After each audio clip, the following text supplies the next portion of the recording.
እድሜና ጤና ሰጥቶን በእድሜያችን ላይ ይህንን ጊዜ ጨምሮልን ብዙዎች ከጎናችን ዛሬን ለማየት ዛሬን ለመድረስ ብዙ ናፍቀዋል።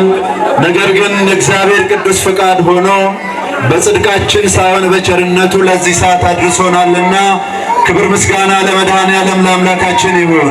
እግዚአብሔር የተመሰገነ ይሁን።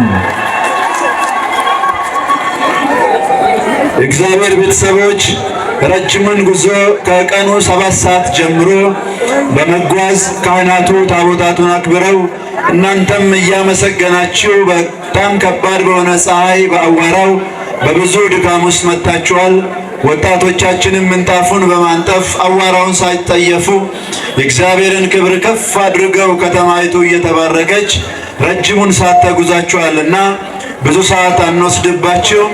የብፁዕ አባታችን ቀደም ጀምሮ ረጅም ሰዓት ትምህርት እንዲሰጥ እየተደረገ በዚህ ቦታ ላይ ቀድሞ የተገኙ ሲማሩ ስለቆዩ አጭር መልእክት ነው ማስተላልፈው። እንግዲህ ዛሬ የምናስበው የክርስቶስ ጥምቀትን ነው። ዛሬ ክርስቶስ የሚጠመቅ ሆኖ ሳይሆን የጥምቀት በዓል በየዓመቱ ጥር 10 እንዲታሰብ አባቶቻችን በሰሩልን ስርዓት መሰረት በየዓመቱ እንዲህ ባለ መልኩ በዓሉን እናከብራለን።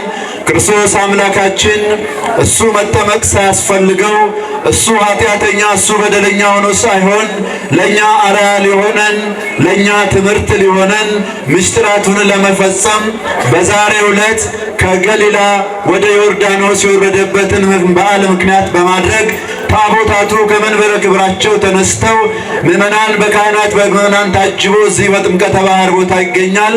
ክርስቶስ አምላክ ሆኖ ሳለ በባሪያው እጅ ነው የተጠመቀው። አንድም ዮሐንስ መጥምቀ መለኮት ተብሎ እንዲጠራ በታሪክ፣ ሁለተኛም ደግሞ ክርስቶስ አምላካችን አምላክ ሆኖ ሳለ በባሪያው እጅ መጠመቁ ትሕትናን ያስተምራልና ትሕትናን ሊያስተምረን በዛሬው ዕለት በዮርዳኖስ ወንዝ ወርዶ በምሽት ወርዶ ሌሊት 10 ሰዓት ነው የተጠመቀው። ነገር ግን እንዲሁ በምሽት ሰዓት ነው ወደ መጠመቂያ የወረደውና ታቦታቱን በምሽት ከመንበረ ክብራቸው ወደ መጠመቂያ ቦታ ይመጣሉ። ስለዚህ ክርስቶስ ትሕትናን አስተምሮናል። የትሕትና ሰዎች ልንሆን ያስፈልጋል። ክርስቶስ ሰላምን ሰብኳል። የሰላም ሰዎች ልንሆን ያስፈልጋል።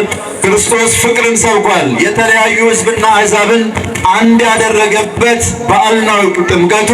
ስለዚህ እኛም ልዩነትን፣ መከፋፈልን፣ መጠላላትን ትተን በአንድነት በህብረት ሆነን ለሰዎች ሁሉ የምናስብ ለሀገር የምናስብ ለቤተ ክርስቲያን የምናስብ ለዓለም የምናስብ በጎ ሰዎች እንድንሆን ክርስቶስ በብዙ መልኩ ያስተማረበት ትልቅ በዓል ነውና ቤተ ክርስቲያናችንን በየዓመቱ ይህንን በማሰብ ታስተምራለች። ስለዚህ እግዚአብሔር ልጆች በዓሉን ስናከብር አሁን እንደጠቀስነው አምላካችን አምላክ ወልደ አምላክ ኢየሱስ ክርስቶስ ከላይ ከሰማይ ወርዶ ዝቅ ብሎ በዮሐንስ እጅ እንደተጠመቀው እኛም ታናናሾቻችንን ልናከብር ታላላቆቻችንን ልናከብር በሁሉ መልኩ ታዛዥ እንድንሆን አምላካችን ታዛዥነቱን ያስተማረበት ትልቅ በዓል ነው የዛሬው በዓልና በዚህ መልኩ ልናከብር ያስፈልጋል።